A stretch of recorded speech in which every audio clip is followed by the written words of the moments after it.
lagi marak sekali nih ya Pak ya tentang pernikahan usia anak ini. Adakah kebaikan dalam sebuah pernikahan yang kurang umur tadi? Iya, benar sekali. Undang-Undang Nomor 1 Tahun 19.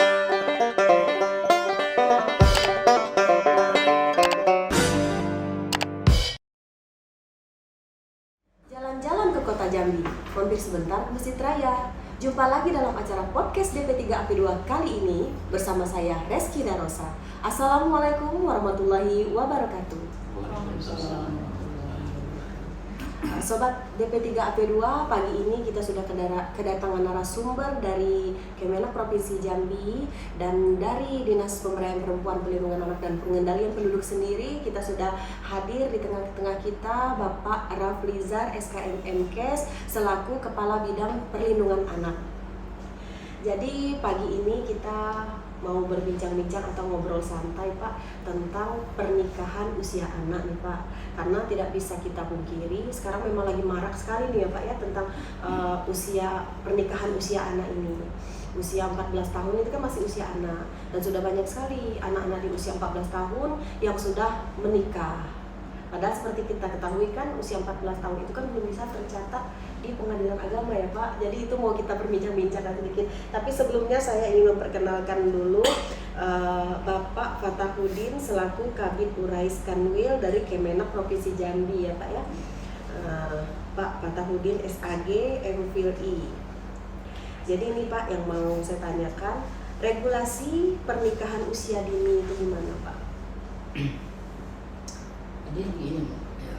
Assalamualaikum warahmatullahi wabarakatuh. Waalaikumsalam Selamat warahmatullahi pagi, salam sejahtera untuk kita semua. wabarakatuh. Jadi ketika berbicara tentang regulasi pernikahan anak ini memang seyogyanya menikah bukan adalah mencari masalah.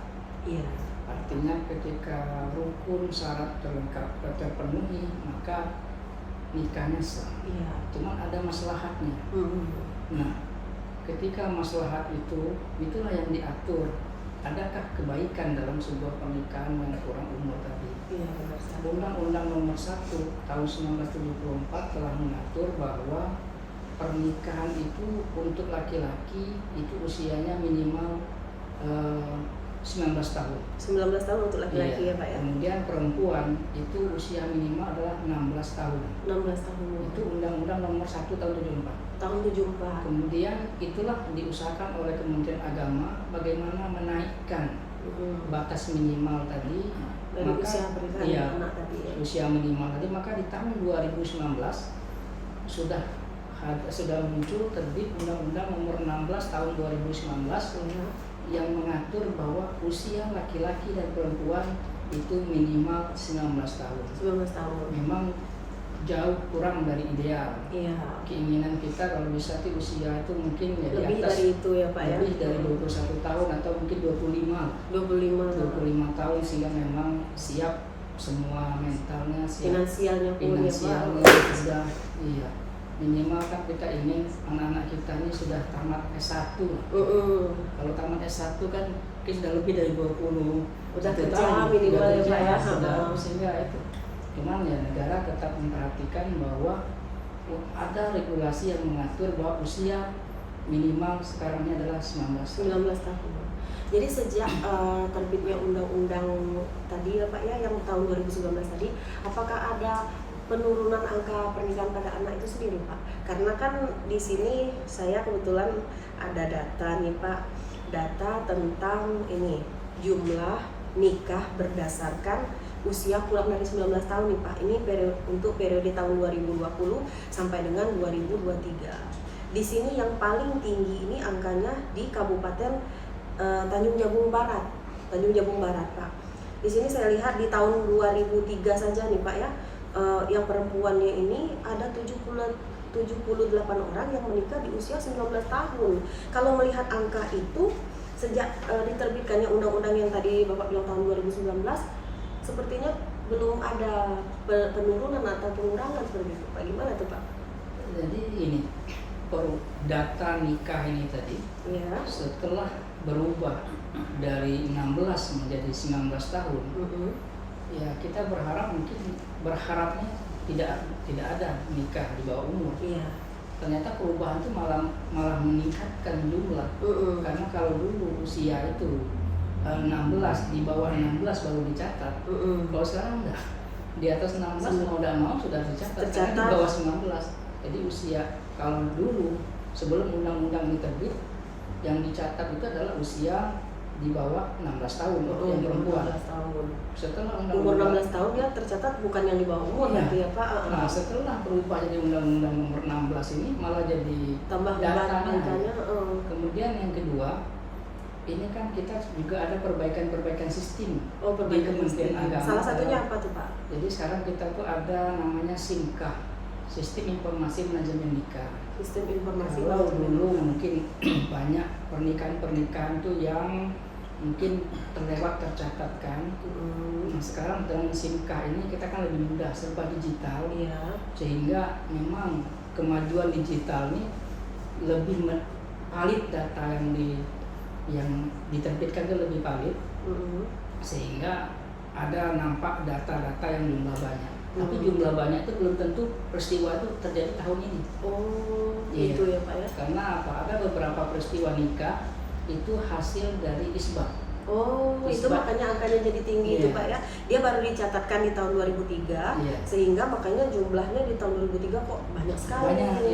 Ternyata mereka menikahnya udah lama, tapi tercatatnya di 2023. Karena kita kan ada isbat nikah. Isbat nikah itu adalah pengesahan nikah yang terjadi di masa lalu, sehingga mereka tidak apapun kendala mereka mungkin di masa itu tidak sempat mencatatkan, sehingga mereka minta mengajukan permohonan pengesahan nikah.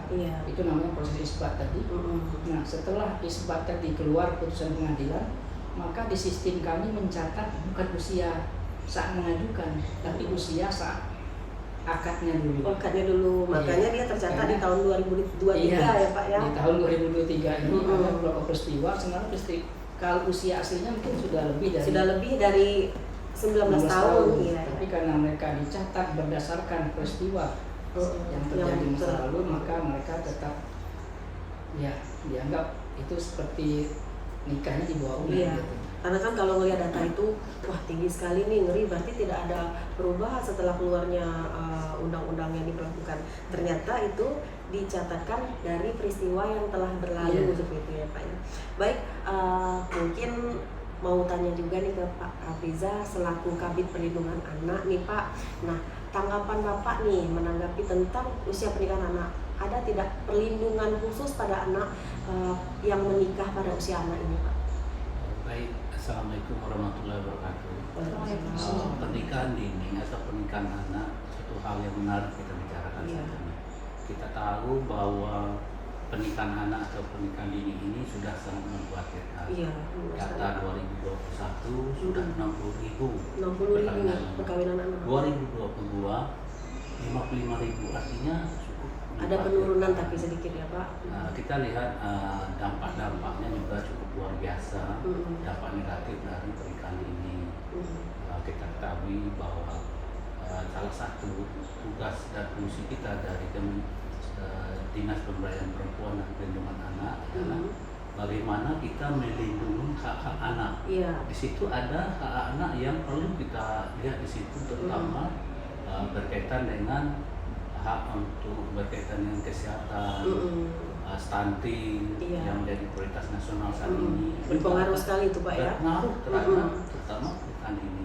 Kita juga telah melakukan berbagai upaya melalui tugas kita sebagai Dinas Pemberdayaan Perempuan dan Perlindungan Anak, terutama bagaimana mendorong kabupaten kota untuk memenuhi hak-hak anak, terutama melalui program kita Kabupaten Kota Layak Anak.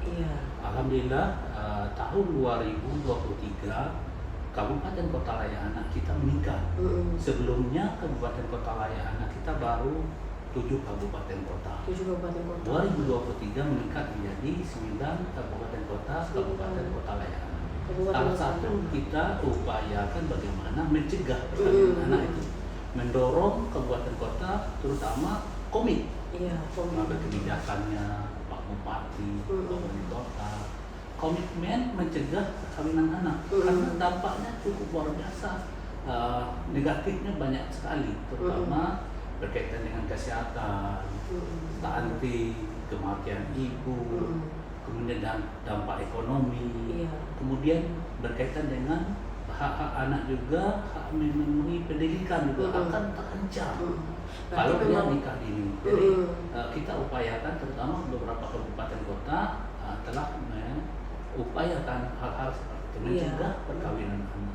Berarti upaya dari Dinas Pemberdayaan Perempuan Perlindungan Anak ini dan upaya dari pemerintah Provinsi Jambi salah satunya sudah membuat program Kota Layak Anak tadi ya Pak ya. Itu sangat membantu sekali, salah satunya untuk mengurangi angka pernikahan usia anak tadi ya Pak ya. Berarti memang pelindungan anaknya berarti di sini sinkron dan jalan ya Pak ya. Baik Bapak, selanjutnya yang ingin saya tanyakan Pak, kan untuk pernikahan usia anak ini kan Pak ada banyak faktor ya Pak ya. Salah satunya nih yang pernah saya dengar bahwa di satu daerah ada namanya kalau nggak salah Desa Sungai Raman itu Pak, di Kabupaten Batanghari kalau nggak salah ya Pak, Sungai Raman. Nah jadi di situ itu katanya ada budaya yang memang budaya di daerah itu memang yang mewajibkan anak perempuan usia anak ini menikah gitu. Nah, pertama mungkin dari faktor ekonomi keluarganya yang kurang menunjang sehingga anak tadi disuruh kalau sudah menikah kan jadi sudah lepas tanggung jawab orang tuanya, itu pertama. Kedua dari segi budaya nih kan kalau Makomo udah 1 kali menstruasi udah dianggap udah dewasa, udah balik sehingga sudah diperbolehkan menikah. Itu tanggapan dari Bapak bagaimana tuh Pak menanggapi ini? Iya. Jadi kalau secara agama memang perempuan itu dikatakan dewasa itu kan ketika dia sudah menstruasi tadi. Laki-laki itu usia balik dia sudah dapat dikatakan dewasa. Tapi itu baru dewasa secara biologisnya. Ya, jadi itu secara biologis. Jadi dalam hal ini kita kan menikah itu salah satu tujuan menikah adalah mencari kemaslahatan. Iya. Karena dari penjelasan Pak Rafli tadi memang banyak sekali, banyak mudaratnya kalau menikah usia muda itu, dari kematangan dia, dari mengendalikan emosi, dari kematangan unsur biologisnya, sehingga memang kalau nikah yang kami lakukan saat ini, memang kami sekarang sedang mencoba terus pendekatan kepada beberapa lembaga adat. Memang inilah karena budaya ini mungkin ya yang bisa menjembatani kami adalah orang-orang lembaga adat. Karena memang ada satu budaya kawin tatangka, katanya duduk berduaan dikit langsung disuruh nikahkan. Polanya sederhana sekali, duduk berdua aja langsung disuruh nikah, padahal masih sekolah.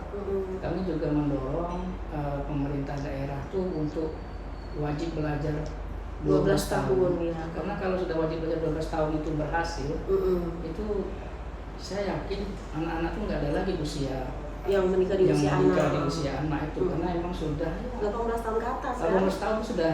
Jadi program pemerintah pun tercapai gitu ya Pak ya. Jadi tercapai sehingga satu sisi mereka dapat hak pendidikan sampai 12 tahun, mereka pun akan dewasa dalam pernikahan, tidak berusia anak lagi. Jadi itulah upaya-upaya yang kami lakukan saat ini, karena memang mau diberhentikan kita memang nggak punya kuasa, apalagi kita nggak punya atau nggak rezeki, karena ketika seorang melakukan permohonan pencatatan nikah, ketika bahannya lengkap, kami nggak bisa menolak lagi. Ketika usia kurang 19 tahun, kami bisa menolak dengan formulir N7.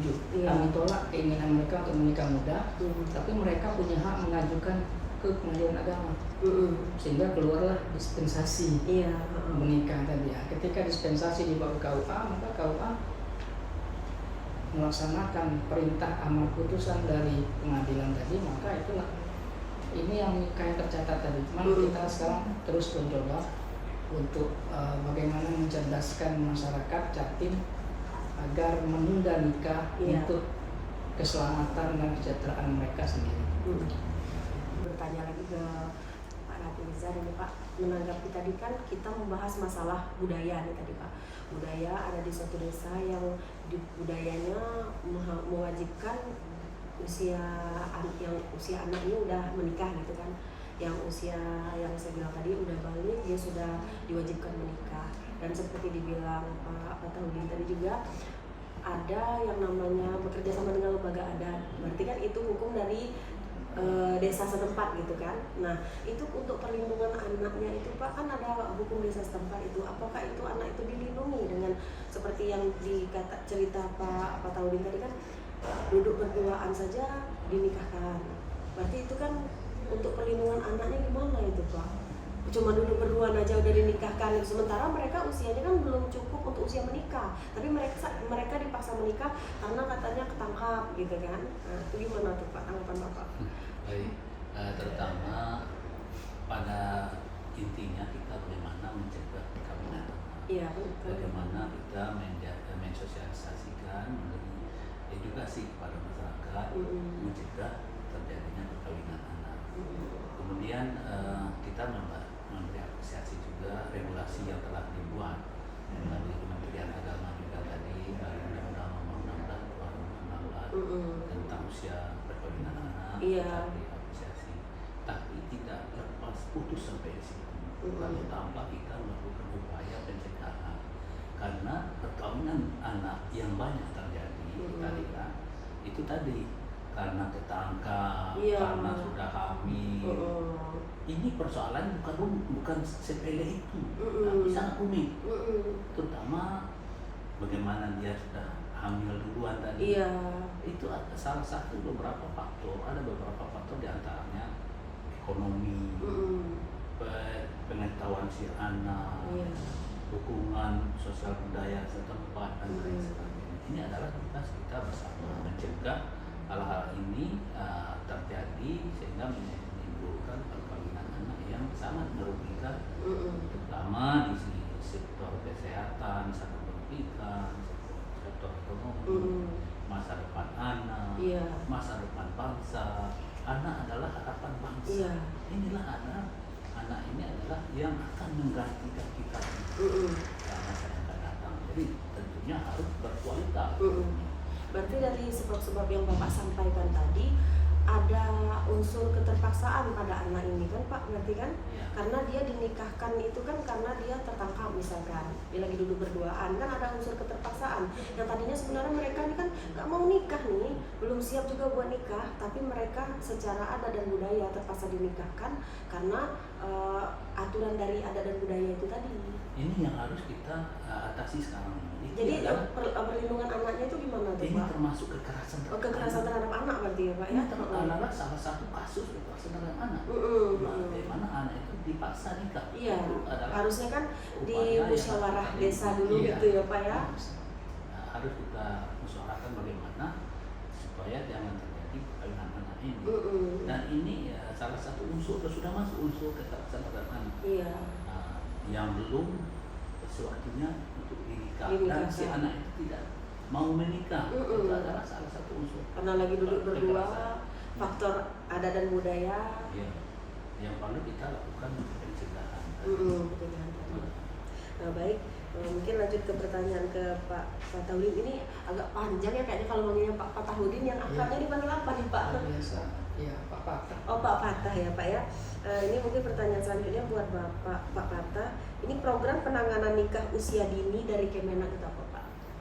Jadi artinya kan ini sebenarnya kan tugas kita bersama. Tugas kita bersama bagaimana bukannya menurunkan lagi sebenarnya, menghilangkan. Menghilangkan. Niatnya kita tuh menghilangkan. Kalau menurunkan berarti masih ada ya Pak ya? Masih ada. Tapi kita berusaha menghilangkan, tidak ada lagi memang yang namanya menikah itu memang sudah siap lahir batin. Jadi berangkat dari situ. Kalau dulu Kementerian Agama itu cuma programnya cuma catin, cuma peduli dengan catin, calon pengantin. Kita nggak ada ngurusin nak nikah usia anak, nak nikah usia sudah tua, tidak penting dia catin. Setelah munculnya proses-proses ini, adanya nikah anak, kemudian maka muncullah sebuah ide revolusi dari Suscatin tadi.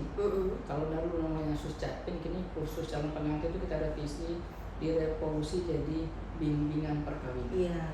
namanya binwin. Jadi Binwin, kalau ya, dengar binwin istilah kan, sekarang namanya binwin.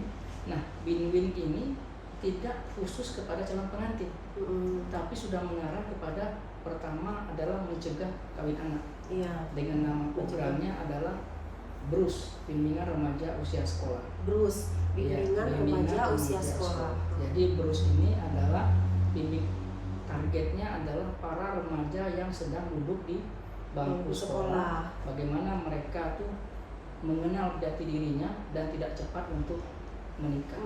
Berarti sebelum mereka memutuskan untuk menikah sudah dikasih bimbingan dulu ya Pak ya, edukasi gitu ya Pak. Edukasi. Iya, itu edukasi kita bersama tapi tidak membicarakan tentang perkawinan. Itu salah satu program dari Kemenak. Dari sekali ya Pak. Jadi namanya BRUS. Kemudian untuk bagaimana anak-anak yang putus sekolah, kita namanya BRUN. Bimbingan Remaja Usia Nikah. Bimbingan Remaja Usia Nikah untuk anak-anak yang putus sekolah. Iya.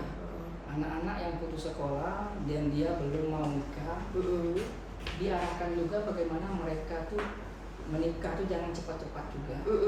Mereka siapkan dulu, mengenal jati dirinya semua, baru mereka berencanakan tentang menikahnya. Jadi itu, nah yang ketiga namanya Binwin Jatim.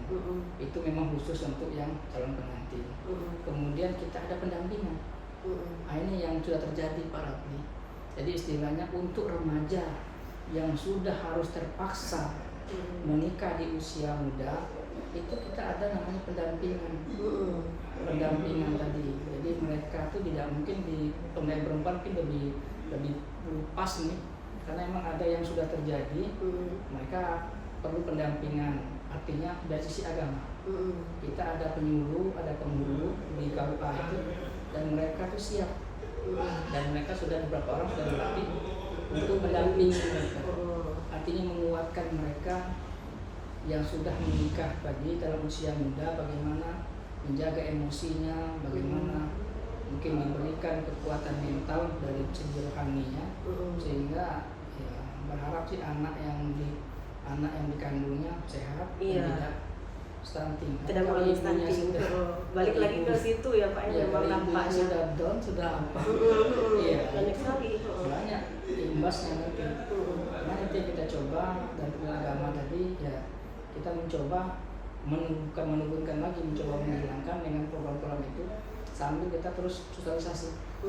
Kita saat ini sudah ada nih hampir 132 KUA nih, hampir semuanya sudah kita latih untuk menjadi fasilitator Binwin tadi. Binwin tadi ya Pak. Sehingga memang kita menggerakkan orang ini kan, kita perlu dukungan juga bersama, sehingga nanti di desa mereka terus sosialisasikan jangan menikah dulu.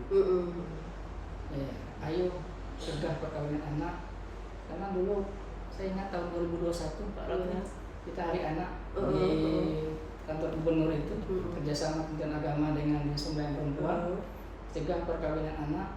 Kami butuh ijazah, bukan ijabsah. Iya. Kami butuh ijazah, bukan ijabsah ya Sobat P3P2. Iya, kami butuh ijazah, bukan ijabsah. Iya. Mungkin ini Pak pertanyaan terakhir, pertanyaan bonus juga nih Pak ya. Kan sudah banyak nih pernikahan usia anak yang tercatat juga kan. Jadi ini kan kiat-kiatnya tadi juga sudah Bapak beritahukan. Nah, untuk pasangan muda yang sudah terlanjur menikah, secara finansial, secara emosional mereka kan belum matang nih Pak. Jadi banyak sekali, tidak bisa kita pungkiri, mungkin tercatat juga ya Pak ya di Kemenak ini, angka perceraian pun tinggi. Karena kenapa? Secara finansial mereka juga belum matang. Mereka butuh makan. Kalau setelah menikah, kata orang Jambi itu baru tahu harga beras mahal gitu ya Pak ya. Pada akhirnya angka perceraian makin tinggi. Nah mungkin ini yang terakhir bonus jawaban buat Sobat DP3P2, kiat-kiat agar pasangan muda yang sudah terlanjur menikah ini agar tidak mudah menyatakan untuk bercerai seperti itu Pak. Karena itu kan juga dampaknya kepada, misalkan dia sudah punya anak, dampaknya kepada anak dan bisa terjadi kekerasan anak juga ya Pak ya. Iya. Kalau berbicara atas nama cinta. Iya. Cinta nih Sobat DP3P2. Jadi kan ya kan sekarang tuh menikah itu untuk generasi sekarang tuh namanya Gen Z.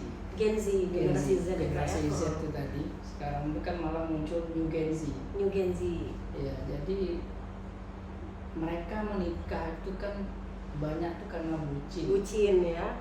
Udah cinta, iya takut kehilangan. Jadi nggak mau berpisah, jadi ya udah nikah lah gitu. Nikah. Nah setelah nikah tadi ternyata bukan cuma cinta gitu ya Pak. Setelah nikah tadi baru bukan cinta yang dibutuhkan. Iya.